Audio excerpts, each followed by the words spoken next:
Installing tandem breakers in a 200 amp 42 space main lug panel, specifically a CH panel, is generally permissible.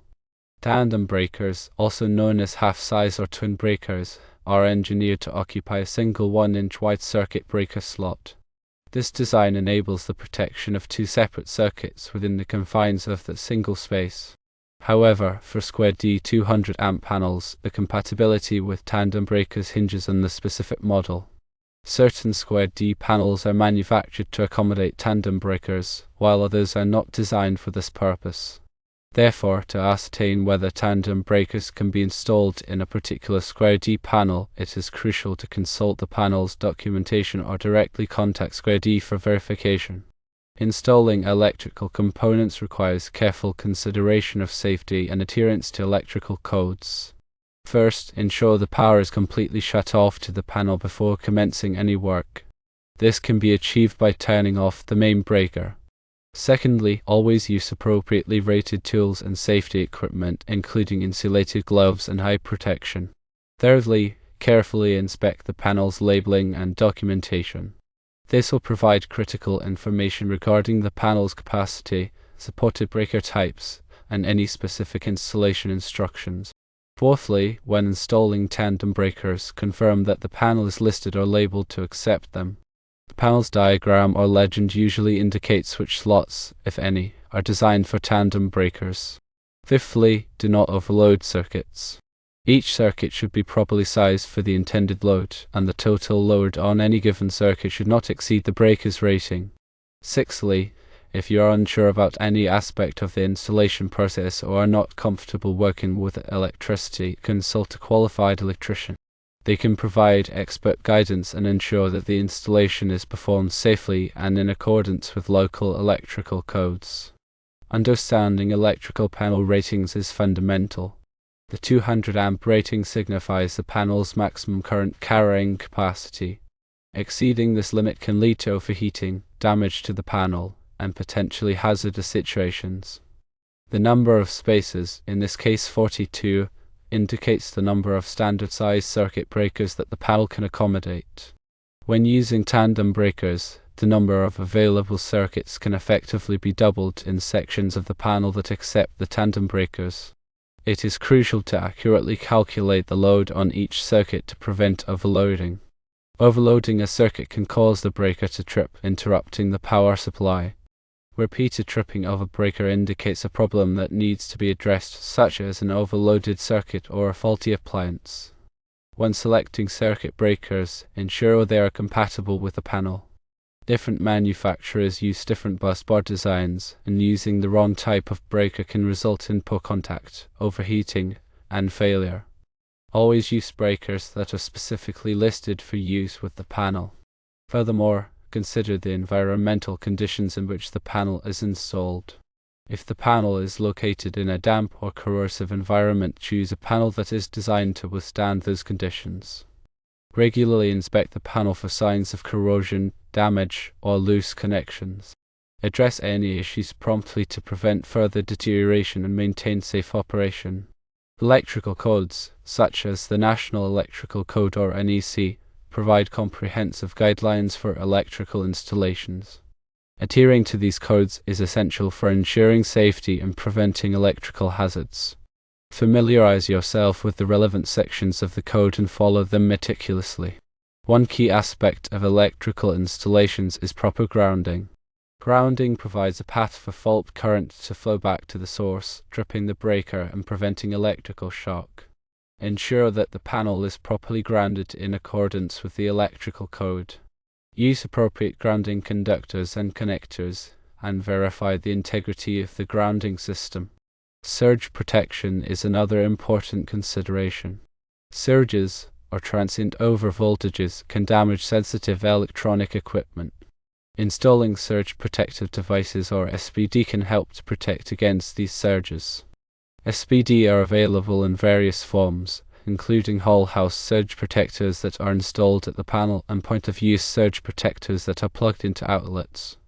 Understanding wire gauges and ampacities is crucial for safe electrical installations. The wire gauge indicates the size of the conductor, and the ampacity is the maximum current that the wire can safely carry.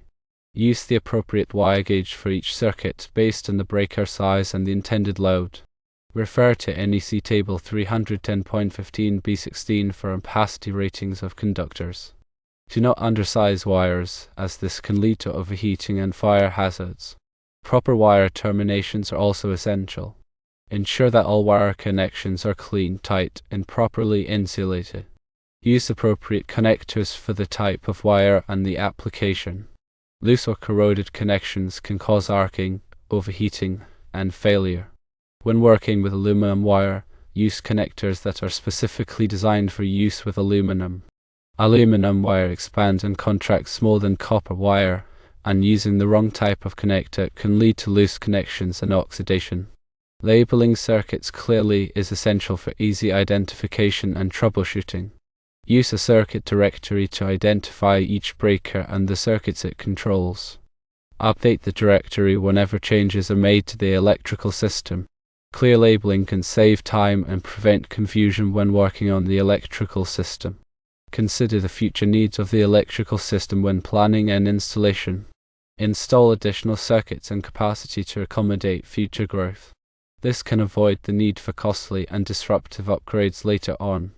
When replacing an electrical panel, choose a panel that is adequately sized for the current and future needs of the electrical system. A larger panel may provide more flexibility and capacity for future expansion. Finally, remember that electricity can be dangerous. Always exercise caution and follow safe work practices. If you are not comfortable working with electricity, consult a qualified electrician.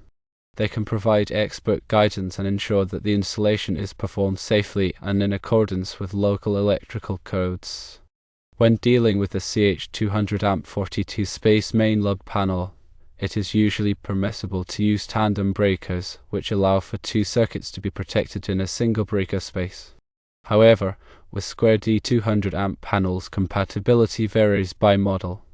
It's essential to consult the panel's documentation or contact Square D to verify whether tandem breakers are suitable for the specific panel you are working with. The main lug panel indicates that there is no main breaker in the panel itself. The main breaker would be located elsewhere, often at the meter. It's important to note that even if the panel accepts tandem breakers, you must still adhere to the panel's maximum number of circuits allowed. Just because you have 42 spaces doesn't necessarily mean you can have 84 circuits if you use all tandem breakers. The panel will be marked with the maximum number of circuits it can support. When you install a new circuit breaker, make sure it's properly seated on the bus bar and securely fastened. A loose connection can cause arcing and overheating, which is a fire hazard. After installing any new breakers, it's a good idea to use a thermal imager to check for hotspots, which can indicate loose connections. When you're dealing with a 200 amp panel, it's important to consider the overall load on the service. If you're adding several new circuits, you need to make sure that the existing service has enough capacity to handle the additional load. A load calculation can help you determine if the service is adequate.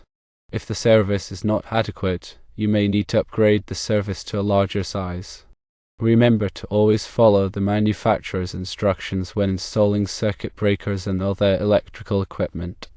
The manufacturer's instructions provide important information about the proper installation and use of the equipment. Ignoring the manufacturer's instructions can lead to unsafe conditions. In addition to the NEC local codes may also apply to electrical installations. It's important to check with your local building department to determine if there are any local codes that you need to follow.